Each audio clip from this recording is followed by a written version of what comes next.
Hello. So a viewer asked me to do a few exercises on the workbook for chapter 14. So the first one he asked was chapter 14, exercise A, on page 117. Okay? And what he's asking is notate the following chords. Use accidentals, not key signatures. Okay? So the first one we're going to do is number 3. There's one here. And it's asking for us to write in E minor. So the key signature for E minor is the same thing as G major. Has 1 sharp, F sharp. And it's asking for us to write the 7th scale degree with a 7th. And is diminished and is in 3rd inversion. So right here. Okay, so we are in E minor. So the 7th, so the chord built over the 7th scale degree. So the 7th scale degree, that's the first thing I need to figure out what it is. So just count from E, 7. E, F, G, A, B, C, D. It's a D. Okay? So let's put it right there. Let's put a whole note. A D. Now, notice it's fully diminished. So let's just do following the key signature first. So let's do an octave lower. So this D, bring it down here. Okay. So the next note will be the 3rd, which is in E minor. We have F, will be F sharp. And then the 5th, and then the 7th. Now, right now, this is a major triad with a minor 7th. And that's not what this thing is asking for. It's asking for a diminished. So therefore, there is something wrong there. We are building over the 7th scale degree. So what's wrong? Well, remember that in minor, you have 2 7th scale degrees. You have the one that doesn't have an accidental, it's not raised, and you have the one that's raised, right? In the melodic minor scale, the 7th scale degree is raised on the way up, lower back down the way down. Harmonic minor, the 7th scale degree is always raised. If I raise the scale degree, the 7, which is the root of this chord, now look what we got. Now we got a minor 3rd, a diminished 5th, and a diminished 7. That's exactly what we need. Okay? So we took care of this first part, 7 diminished. Now, invert it. 4-2 means that the 7th is on the bass. So what we need to do, we need to bring this C down.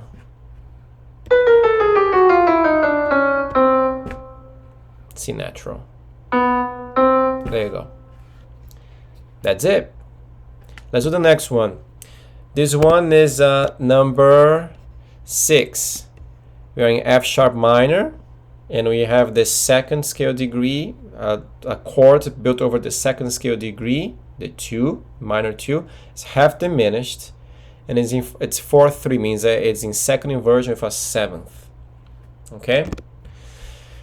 So F sharp minor, so we have the same key signature as A major. So A major has F sharp, C sharp, and G sharp. So let's start building it. First note is, so let's figure out who the 2nd scale degree is. So F sharp, G sharp. D sharp's in the key. So let's write there G sharp. And let's just build a chord over with a 7th.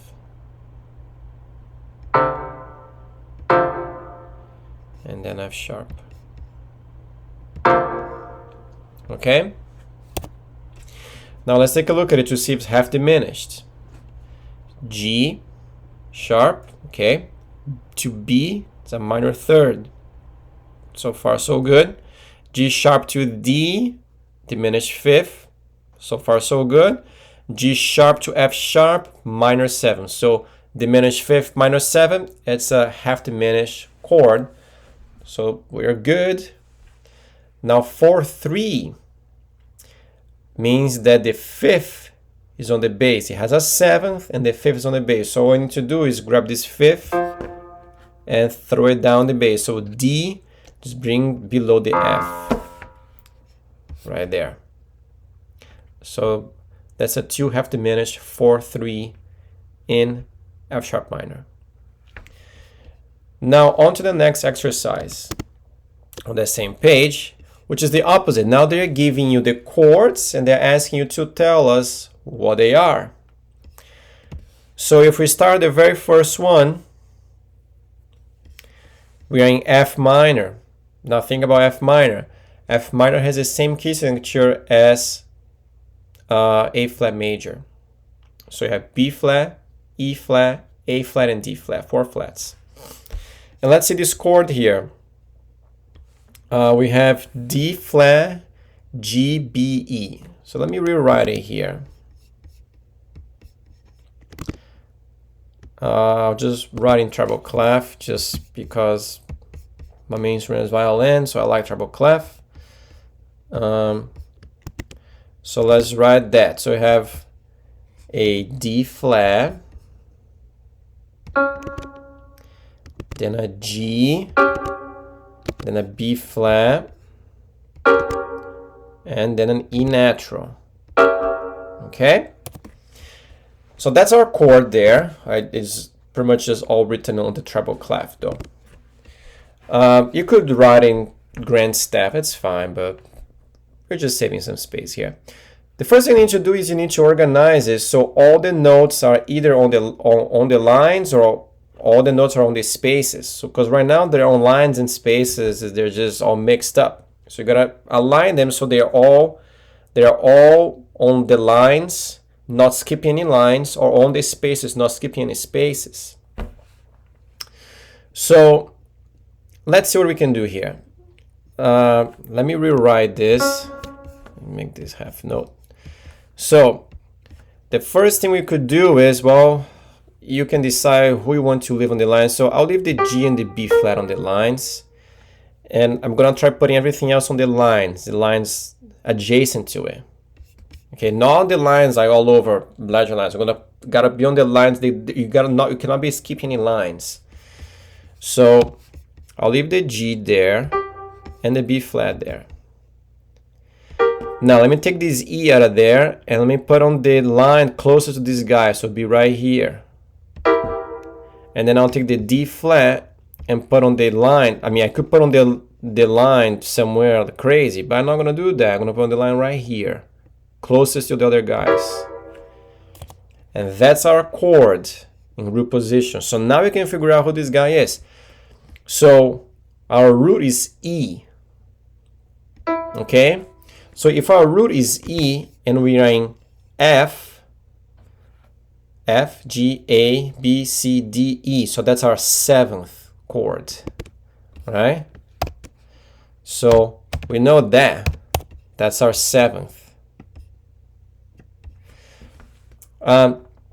Now, let's see, major, minor, diminished, what is that? So E natural to G, minor 3rd. So it can be major or augmented.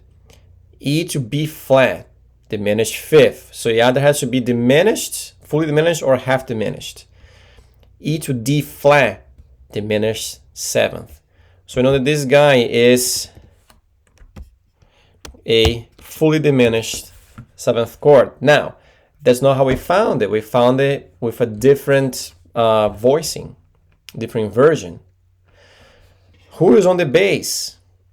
Well, the D flat is on the bass. So it's kind of the same thing as having it like this. The E was just thrown out there, but what matters is who's on the bass. Well, the person on the bass was the 7th. So if the 7th is on the bass, then we'll write 4, 2. So that's the answer. 7, 4, 2. I don't think I can write this here. But that'll be the answer for the exercise B, number 1. So that's the process you gotta follow.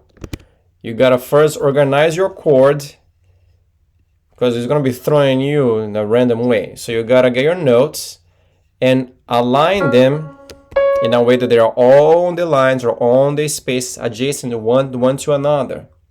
That way you can find who the root is and what chord is that? 7, 2, 4, 1, what's that? And then you gotta figure out the quality of the chord. Is it diminished, half diminished? Is it major, minor?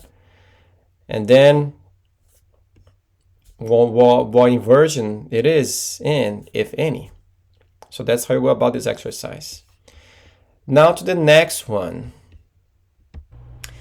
All right, so the next exercise in question is on page 121, exercise D. So this exercise, let's read it. Notate, introduce, and resolve the specified chords. You have to notate this chord, but you have to introduce and resolve, because you cannot just throw a 7 there and then abandon it. You can't do that. You gotta introduce it. It's like bad news. You just don't go and, like, when I was young, I backed up one time and I don't know, I crashed. I had to tell my dad. So you kind of prepare, to tell him. You just don't go and tell, I crashed the car, You prepare it. So you have to prepare, and then you come into a resolution. Say, okay, I'll pay for it, right? So it says, approach each 7th chord as a suspension. If it says an S, so it means that the same note's gonna become the 7th of the 7th chord and then resolve down. A neighbor, meaning that, for example, our note here is D.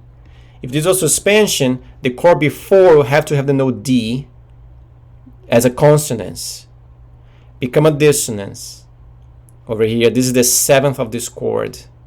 And then go down to a C. A neighbor means that the preceding note will be either E, well, C really will be better. C, go up to the D, and then go down to the C, because the 7 got to resolve down, right? So the neighbor always does this or this, up, down, up and then down, or down and back up, or C, D, C, or E, D, E. But 7 got to resolve down. So if I D, E, D, E, the 7 will resolve up. So that would be kind of weird. So the neighbor going up would be better. So C, D, C resolve, right? So the chord before has to have the note C in it, and the chord after has to have the note C in it as well. Or passing, which means that, for example, this one here, D, means that this guy, again, resolved down the 7th. So we have to go E, down to the D, then down to the C. We probably wouldn't do C, D, E, because the 7th, again, resolves down. So you have to do a passing tone going down overall. Okay, but this is a neighbor. So first of all, let's figure out the chords. So you're right here. Our chord in F sharp minor, saying the 7th. So I'll just go over here. F sharp minor, the 7th note. So F, G, A, B, C, D, E. So it's E. Okay. So E. F sharp minor has 3 sharps, F, C, and G. So next one will be G sharp, B, and D. Now again, this is not a diminished chord. This is a major chord with a minor 7th. It has to be fully diminished. So we have to use the raised 7th scale degree version. Now we got it. Okay, so every time that you see in minor, you see a 7 fully diminished, you just gotta be using the raised 7th scale degree. Otherwise, it's gonna be a major chord. Okay, all right, so that's what we need. And it says 4/3, meaning the 5th on the bass. So this guy here is on the bass. So it gotta be these notes here with the B on the bass. So let's just go ahead and hit this B on the bass here. Oops. Let's see, let's put the B down here. Okay.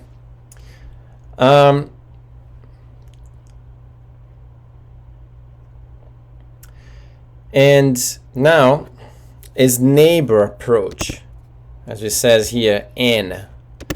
So before the D, I gotta have the neighbor below, which is C sharp, because remember, I guess you could put key signatures here.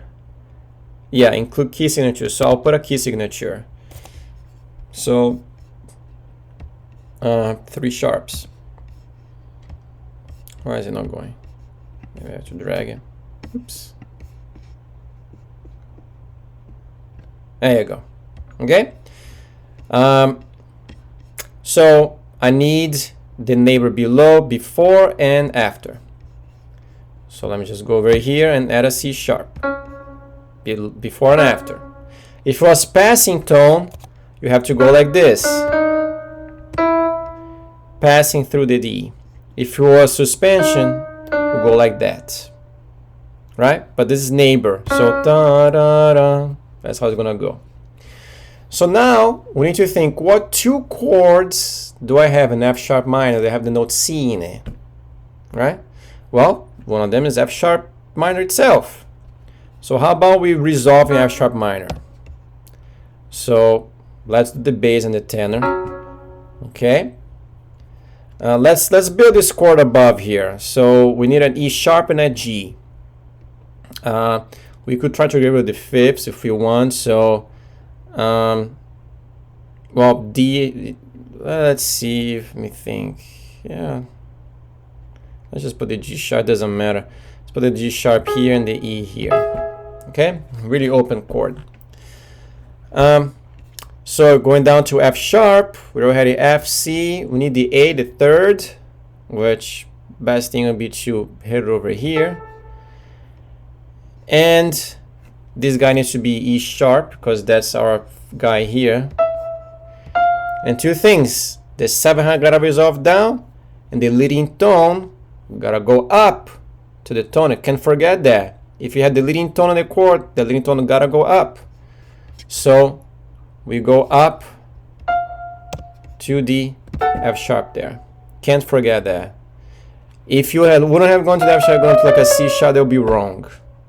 Because the leading tone, especially on the outer voice, the soprano gotta go up. If it was on an inner voice, you could get away with it, but not going. But in this case, you have to. Let's check for parallel fifths. So we have a fifth between, well, it's actually a, there are no fifths here. There's a augmented fourth between D and C and G sharp. And another fourth augmented fourth between B and E. Okay, B, C, D, E, augmented fourth, and D to G, D, E, F, G, augmented fourth. And it goes to a perfect fifth here between these 2, which there were a 10th before. So be good. Now the chord that has C sharp in it. And remember, now we're gonna approach this E sharp. So you gotta be careful how we're gonna do that.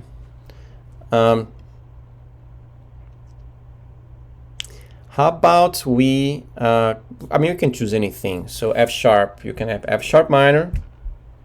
You can have A major, but A major you have the E natural. So if you want to avoid chromaticism, E sharp, F, you don't want to use that chord. Or you can have D, which would be the major 6. So how about we try that? Well, but the D can have the C sharp, right? Because it'll be the 7. The 7 gotta go down, and it's not going down; it's going up. See, if I put a D major chord here, the C sharp will be the 7th, and the 7 has to go down. It's fine to have a 7, but the problem is that the 7 is going up, so we can't have that. So let's just use F sharp, and actually we can just change the voicing if we want. So let's put F sharp up there, so there's nothing funny here going on.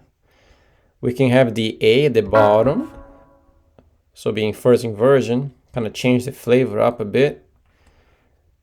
And let's put the F here. Let's check for parallel fifths. So C to F sharp is a fourth. That's fine. F octave going to a sixth, no problem, and there are no other fifths. Well, there's yeah, so we're good. Let's listen to it. Yeah, okay. And then finally, the last exercise. The last exercise is letter G, page 124. And here's what the prompt is. Make a setting of the folk song below for some combination of voices and / instruments and or instruments available in your class. Include one of the chords discussed in this chapter. So they're asking pretty much for this melody to be either on an instrument or a voice, accompanied by an instrument. So accompanied melody, pretty much, right? So how would you go about that? The first thing you need to do is you need to figure out the implied harmonies. Okay, so we're in F major, which is we can see one flat, there's a pickup to F, and finishing F, so we are F major. And so you need to see the overall harmonic structure of the melody. One thing I'll do also put measure numbers in there. So the first measure here, F major. Very obvious, we're in F major. I mean, that's where it starts. You gotta set your key. If you start in I don't know, minor 6, I mean, you know, people are gonna be confused, like, where are we? Start on 1. And you could say that perhaps here we go to a 5, has a C there, all right? Little non-chord tone, the D and the F, because you have C and E, so a 5. Then maybe you go to a 6, D minor over here, and then maybe back to a 1. So that's the first thing. You need to kind of play the harmony, the melody, and just kind of block some chords and see kind of what you're gonna sound like. That's the first thing you gotta do. And then once you've done that, you wanna take that harmony. Let's say change every measure. So let's suppose here's 1, here's 5, here's 6, here's 1, here's 4, I don't know, 1, then 1 again, or yeah, 1, and then 5, 1. Then you want to write a little 4-part harmonic progression, like this. Okay, so I wrote down the chords that I think would work. Of course, this is personal. There are many possibilities for each measure. It's up to you to decide what notes you take as chord tones, or what to decide as to take as non-chord tones.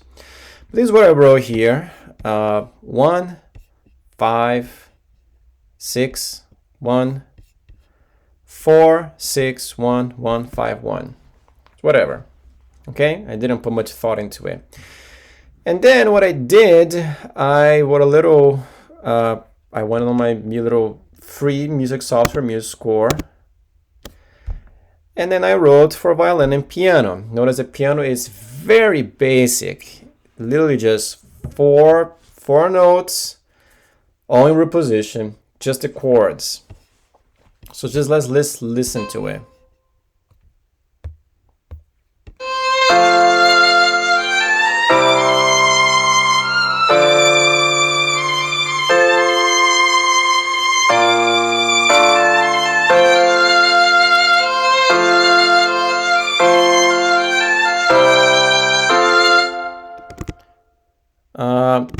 Of course, I'm not very happy with this bunch of 1s here. I'll do something else there.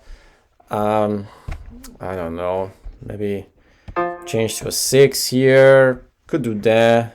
maybe a 6/5. I mean, with a 7th. Let's see how that would sound.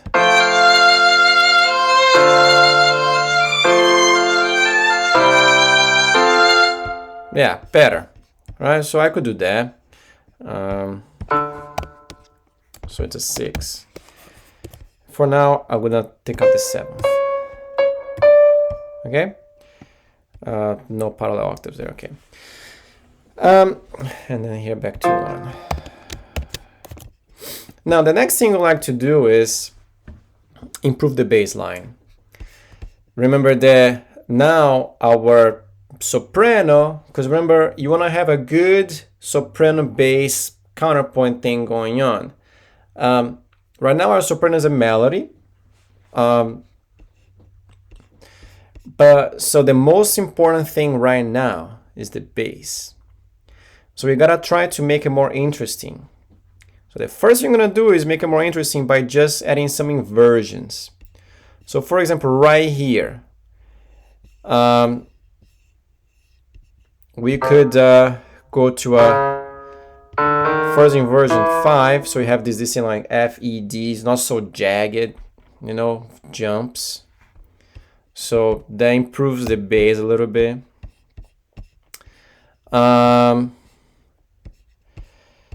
We could go down, because look, we're gonna hit the B flat down here. So I could get this F actually in second inversion. Have this C down here. Oops. Right there. So you see you have F, E, D, C, B flat. Right? That's kind of nice. Let's see, over here we have the D minor again. We could have the A down here, but then we have nowhere to go anymore. So this is not too bad. Kind of walk back up again. And then let's see. Over here, we could kind of keep the bass on F, so you kind of have like a pedal kind of feel right at the end on F major. I mean, this is just some random ideas. So we just invert a few things. It may sound better. Let's put it like that. I don't like this slash, but it's the easiest way in the computer. This is in first inversion. So a few changes. Let's see if it got any better.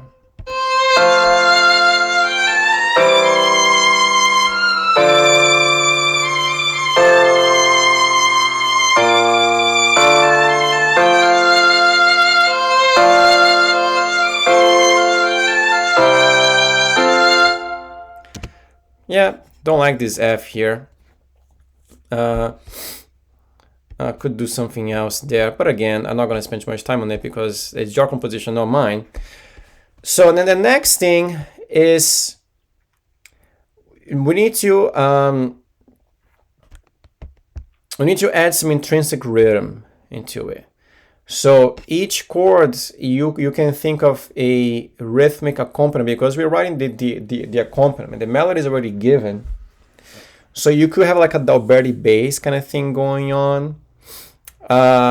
Here's an example of something that you could do. Chapter 15, we right here, he's to give an example of the 1/7. Another thing, you can add some sevenths. I didn't, but talk about that here first. See, this is the structure, basically the structure of this piece of music here. And the only thing is that he just changed the rhythm. You see that? E, B, E, G, B. E, B, E, G, B. I mean, it's the same thing, but he just kind of added some movement to it, because we need movement in the music, right? So otherwise it's stagnant, it doesn't feel like it's going anywhere. So you need to come up with a pattern for this accompaniment, right? It doesn't have to, you don't have to be stuck to it all the time, but it needs to have a certain pattern. And you can add some sevenths over here as well. For example, this guy, I could just linger on this C and have this seventh, right? And resolve by making it back into a consonant. A few things you could do there.